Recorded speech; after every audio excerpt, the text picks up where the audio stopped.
Today in class we're going to talk about acid and base titrations. We're going to learn what it is and how to do basic calculations of a titration and also how to create a titration curve.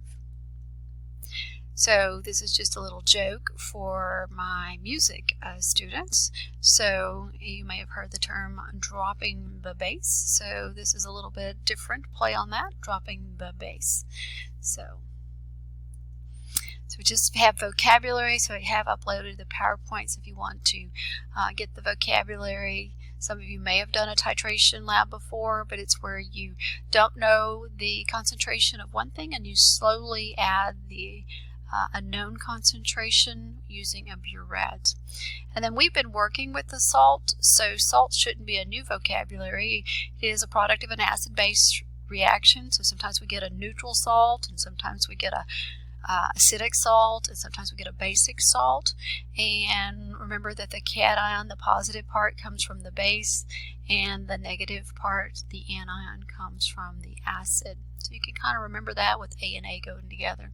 So if we wrote a reaction, again, this is going to be a actual chemical reaction that's going to go to zero, so it's going to stop. So we're going to again have that RICA table involved. So later as we get into those titration problems, you're going to see RICA come back, which means we're going to have moles.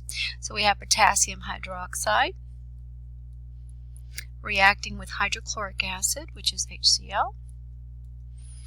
Double replacement reaction, again, front guys just switching places. This is really nice reaction here because everybody's just a 1, plus 1 minus 1, one single arrow.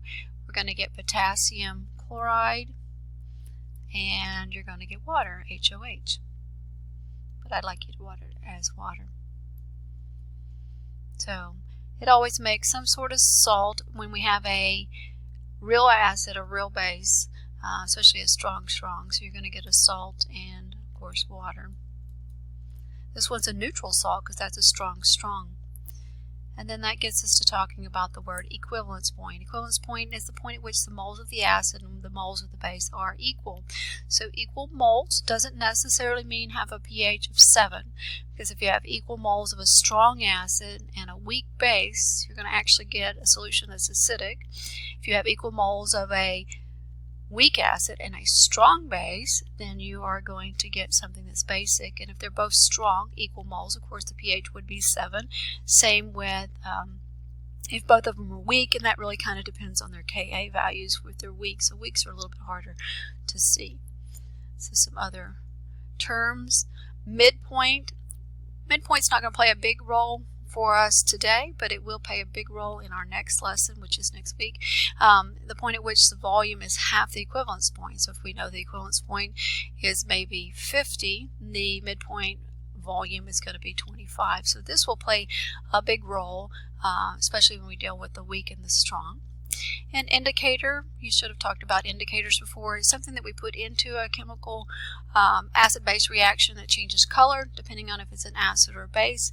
An indicator is going to allow us to see what we call the end point, because it's going to change colors, and the end point is the point which the titration should be almost done. We're going to see a change in the pH. This last sentence you can write down, but we will talk more about that as we start the titration curve. You want to pick an indicator that's going to be somewhere between plus or minus 2 pH units. And again, I'll show you the curve. The closer you can get to your equivalence pH, the better the indicator for your titration. So when you're picking out an indicator, you want one that's closest to your equivalence pH. And so that's going to play a factor as we start working the problems. And so just another little joke. What did one titration say to another? Let's meet at the end point. Okay, so maybe this formula looks a little familiar. Some of you may have done this formula before. Some of you may look familiar to you because of dilution. Dilution did not have the bottom part, which is the coefficient of the acid and base. So this is our formula, the molarity in volume of our acid, which is how we get moles, divided by the coefficient, which is a mole ratio, equals the molarity volume of our base divided by the coefficient of our base. So we're going to have to balance chemical reactions to use this formula. So here's our first problem. We have a 50 milliliter sample of potassium hydroxide is titrated with sulfuric acid. So here's my acid, and here's my base. So our first order of business is to write the reaction. It doesn't matter what order you write the reaction. I tend to just put the acid first. So sulfuric acid is H2SO4. Sulfate is a -2, hydrogen of 1, H2SO4, sulfuric acid. And potassium +1, hydroxide -1 is KOH. Now, if we switch the front guys, the K is going to go with the sulfate, so potassium sulfate. Potassium is a +1, sulfate is a -2, so K2SO4. And the 2 is coming from sulfate.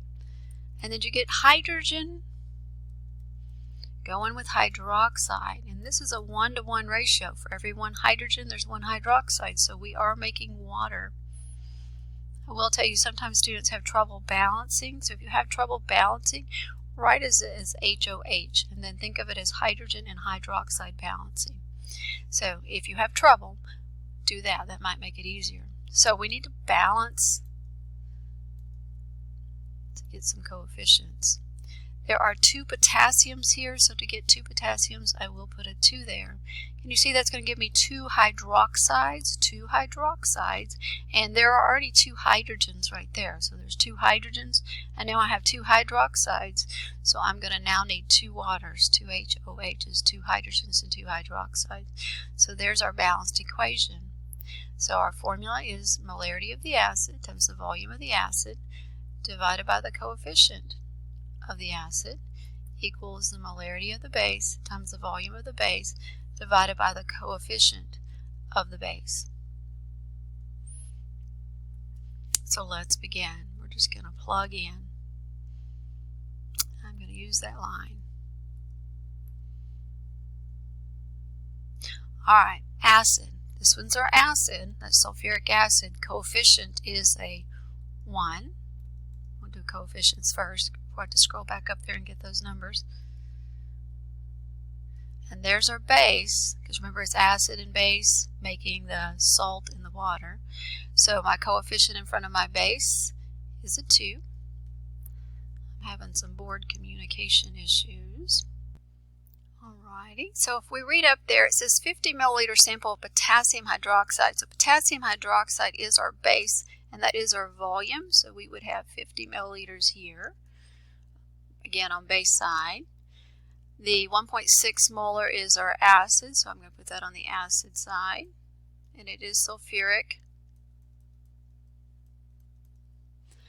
And it wants to know, it says the titration requires 24.1 milliliters of the acid to get to equivalence point. So this is 24.1 milliliters.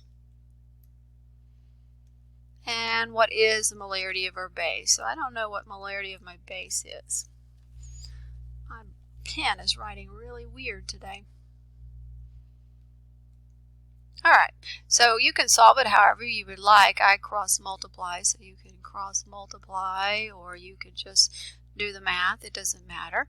And so you find the molarity of your base. I found it to be 1.54. And that would be molarity, and our base was KOH. So that's what I call simple titrations, just a very basic formula. And that tells us what the molarity of each thing would be at equivalence point. So we just use a simple equation. So we're going to move on.